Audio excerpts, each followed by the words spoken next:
Jeffrey Epstein എന്നുള്ള പേര് കേട്ടിട്ടില്ലാത്ത ആൾക്കാർ വളരെ ചുരുക്കമായിരിക്കും. എന്നാലും ഇതിന്റെ ഹിസ്റ്ററി അറിയില്ലാത്ത ആൾക്കാർക്ക് ഒരു 3 മിനിറ്റിനകത്ത് നമുക്ക് ഈ എപ്സ്റ്റീൻ ഫയൽസ് എന്താണെന്നുള്ളത് നമുക്ക് ഡിസ്കസ് ചെയ്യാം. ജെഫ്രി എപ്സ്റ്റീൻ 1953 അമേരിക്കയിൽ ജനിച്ച ഒരു സാധാരണ ഒരു മനുഷ്യനായിരുന്നു. ആദ്യകാലത്ത് വെറും ഒരു സ്കൂൾ ടീച്ചർ, പിന്നീട് അതിസമ്പന്നനായ ഒരു ഫൈനാൻസറായിട്ട് മാറുന്നു. അതും ആ ഗ്രോത്ത് എന്ന് പറയുന്നത് കണ്ണടച്ച് തുറക്കുന്നതിന് മുമ്പാണ്. ഒരിക്കലും വ്യക്തമായിട്ടുള്ളൊരു ബിസിനസ് പ്ലാനോ കാര്യങ്ങളോ ഒന്നുമില്ലായിരുന്ന ജെഫ്രി എപ്സ്റ്റീൻ കണ്ണടച്ച് തുറക്കുന്നതിന് മുമ്പ് അതിസമ്പന്നനായ ഒരു ഫൈനാൻസിയറായിട്ട് മാറി. ഈ പണം എവിടെ നിന്ന് വന്നു? ആർക്ക് വേണ്ടിയാണ് അയാൾ ജോലി ചെയ്തത്? ഈ ചോദ്യങ്ങൾക്കൊന്നും വ്യക്തമായിട്ടുള്ള ഒരു ഉത്തരം ഇന്ന് വരെയും കിട്ടിയിട്ടില്ല. പക്ഷെ ഒന്ന് വ്യക്തമാണ്, Epstein was not just rich. പുള്ളി സമ്പന്നൻ മാത്രമായിട്ടുള്ള ഒരാളല്ലായിരുന്നു, പുള്ളി വളരെ പവർഫുൾ ആയിട്ടുള്ള ഒരാളായിരുന്നു. His contacts was immense. സാധാരണമായിട്ടുള്ള ആൾക്കാർക്ക് ചിന്തിക്കാൻ പറ്റുന്നതിനും മേലെയായിരുന്നു പുള്ളിയുടെ കോൺടാക്ട്സ്. ഇത്രയും വലിയ കോൺടാക്ട്സും കാര്യങ്ങളും ഒന്നും ഇല്ലാതിരുന്ന ഒരാൾ എങ്ങനെ ഇത്രയും വലിയ ആൾക്കാർക്കിടയിൽ എത്തിപ്പെട്ടു, എങ്ങനെ ഇത്രയും വലിയ ആൾക്കാർ ഇയാളെ ട്രസ്റ്റ് ചെയ്തു എന്നുള്ളത് it's a very suspicious thing. Epstein 1920-കൾക്ക് ശേഷം വളരെ ഗ്ലാമറസ് ആയിട്ടുള്ള ഒരു ലൈഫ് സ്റ്റൈലാണ് ജീവിച്ചിരുന്നത്. ഈ ഗ്ലാമറസ് ആയ ലൈഫിന് പിറകിൽ ഒരു വളരെ ഭീകരമായിട്ടുള്ള ഒരു യാഥാർത്ഥ്യം ഉണ്ടായിരുന്നു. There was A dark history behind it, there was A dark story behind it. ആ സ്റ്റോറി എന്താണെന്നുള്ളതാണ് നമ്മൾ ഇന്നിപ്പോൾ ഡിസ്കസ് ചെയ്യുന്നത്. എപ്സ്റ്റീനെതിരായിട്ടുള്ള പ്രധാന ആരോപണം കൊടുത്തിരുന്നത് പ്രായപൂർത്തിയാകാത്ത പെൺകുട്ടികളായിരുന്നു, അതായത് under age girls. Under age ഗേൾസിന് ഒരു ഫ്യൂച്ചർ, എഡ്യൂക്കേഷൻ, മണി എന്നിവ വാഗ്ദാനം ചെയ്ത് ഈ പറയുന്ന ഐലൻഡിലേക്ക്, എപ്സ്റ്റീന് സ്വന്തമായിട്ടുണ്ടായിരുന്ന എപ്സ്റ്റീൻ ഐലൻഡിലേക്ക് കൊണ്ടുവന്ന് സെക്ഷലി അബ്യൂസ് ചെയ്തു എന്നുള്ളതാണ് പുള്ളിക്കെതിരെയുള്ള ഏറ്റവും വലിയ ആരോപണം. And it's A proven thing. അവിടെ എപ്സ്റ്റീൻ മാത്രമായിരുന്നില്ല എന്നുള്ളതാണ് ഏറ്റവും ഭയാനകമായിട്ടുള്ള സംഭവം. വളരെ പ്രമുഖരായിട്ടുള്ള പേരുകളും ഈ കാര്യത്തിൽ, ഈ ക്രൈമിൽ ഇൻവോൾവ് ആണ് എന്ന് പറഞ്ഞതിലാണ് എപ്സ്റ്റീൻ ഫയൽസ് ഇന്നും ലോകത്തിലെ ഏറ്റവും കോൺട്രവേഴ്ഷ്യൽ ആയിട്ടുള്ള ഒരു ഡോക്യുമെന്റ് ആയിട്ട്, ഒരു ക്രൈമായിട്ടും ഒരു ഡോക്യുമെന്റ് ആയിട്ടും ഇന്നും നിൽക്കുന്നത്. 2008 എപ്സ്റ്റീൻ അറസ്റ്റിലാവുന്നു. വിക്ടിംസിന്റെ സ്റ്റേറ്റ്മെന്റിനോടൊപ്പം തന്നെ എവിഡൻസും വളരെ സ്ട്രോങ് ആയിരുന്നു. പക്ഷെ അവിടെ നീതി നടപ്പായില്ല. അന്ന് എപ്സ്റ്റീന് ലഭിച്ചത് വളരെ ലീനിയന്റ് ആയിട്ടുള്ള ഒരു പ്ലീ ഡീൽ മാത്രമാണ്. അതായത് 13 മാസം മാത്രം ജയിൽവാസം. അത് മാത്രമല്ല, അതിനുകൂടെ പുറത്തു പോകാനുള്ള അനുമതിയും പുള്ളിക്ക് അതിന്റെ കൂടെ ലഭിക്കുന്നുണ്ട്. വർഷങ്ങൾക്ക് ശേഷമാണ് എപ്സ്റ്റീൻ ഫയൽസ് പുറത്തു വരുന്നത്. അന്നാണ് ലോകം ഇതിന്റെ എക്സ്റ്റെന്റ് എത്രയാണെന്നുള്ളത് മനസ്സിലാക്കുന്നത്. എപ്സ്റ്റീന്റെ ഫയലിനകത്തെന്ന് പറയുന്നത് കോർട്ട് ഡോക്യുമെന്റ്സ്, വിറ്റ്നസ് ടെസ്റ്റിമണീസ്, പിന്നെ ഫ്ലൈറ്റ് ലോഗ്സ്, ഇത് മൂന്നുമാണ് ഉണ്ടായിരുന്നത്. ഈ ഫ്ലൈറ്റ് ലോഗ്സിനകത്ത് ഉണ്ടായിരുന്ന പ്രമുഖരുടെ പേര് മാത്രമാണ് ഇത്രയും കോൺട്രവേഴ്സി ഇതിനകത്തേക്ക് കൊണ്ടുവരാൻ കാര്യം. Irrespective of if they have done crime or not, അവർ ക്രൈം ചെയ്തിട്ടുണ്ടോ ഇല്ലയോ എന്നുള്ളതല്ല, പക്ഷേ അവരുടെ പേരുകളെല്ലാം ഇങ്ങനെ ഒരു ഫയലിനകത്ത് വന്നു. ഇങ്ങനെ ഒരു ഹീനസ് ക്രൈം ചെയ്യുന്ന ഒരാളുടെ ഫ്ലൈറ്റ് ലോഗ്സിൽ എങ്ങനെ ഇത്രയും, അതായത് ഒരു രാജ്യത്തെ ഭരണാധികാരി ഉൾപ്പെടെ, അന്ന് ടോപ്പ് ലെവലിൽ നിൽക്കുന്ന ഹോളിവുഡ് സ്റ്റാർസ് ഉൾപ്പെടെ എല്ലാവരും എങ്ങനെ വന്നു, അവർക്കും ഇയാളുമായിട്ട് എന്താണ് ബന്ധം എന്നുള്ളതാണ് ഇന്നും ആർക്കും പുറത്തധികം ക്ലിയർ ആയിട്ട് ആർക്കും അറിയില്ലാത്തൊരു കാര്യം അതാണ്. പക്ഷേ ഒരു കാര്യം വ്യക്തമാണ്, കാരണം ആ ലിസ്റ്റിൽ, ആ ഫ്ലൈറ്റ് ലോഗിൽ പേരുണ്ട് എന്ന് പറഞ്ഞതുകൊണ്ട് ഒരാൾ കുറ്റവാളിയാകുന്നില്ല. അതിനകത്ത് ഇവർ ക്രൈം ചെയ്തിട്ടുണ്ട് എന്നുള്ളൊരു തെളിവ് ഒരിക്കലും അതിനകത്ത് നിന്ന് കിട്ടുന്നില്ല.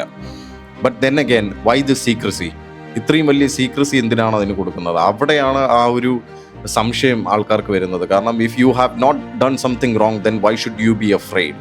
കാരണം എവിഡൻസും കാര്യങ്ങളും എല്ലാം, ടെസ്റ്റിമണീസും കാര്യങ്ങളും എല്ലാം വളരെ വ്യക്തമാണ്.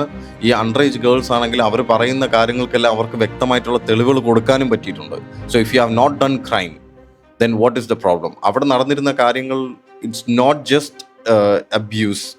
അവിടെ ഇങ്ങനെയുള്ള ഒരു ക്രൈം മാത്രമല്ല, പ്രകൃതി വിരുദ്ധമായിട്ടുള്ള ക്രൈം, അൺനാച്ചുറൽ ക്രൈംസും അവിടെ നടന്നിട്ടുണ്ട് എന്നാണ് പിന്നീട് പല വിക്ടിംസും പറഞ്ഞിട്ടുള്ളത്. ആൻഡ് അതിൽ ഇന്ന് നമ്മൾ കേട്ടിട്ടുള്ളതും മരിച്ചുപോയവരും അല്ലാത്തവരുമായുള്ള ഒരുപാട് പ്രമുഖർ അതിൽ ഇൻവോൾവ് ആയിരുന്നു. സെലിബ്രിറ്റീസ് ആൻഡ് പൊളിറ്റീഷ്യൻസ് അതിൽ ഇൻവോൾവ് ആയിരുന്നു എന്ന് പറയുന്നുണ്ട്. That is why this case is so controversial. കാരണം ഇത് ചിലരുടെ, this might be, if proven, this might be the end of some people's career.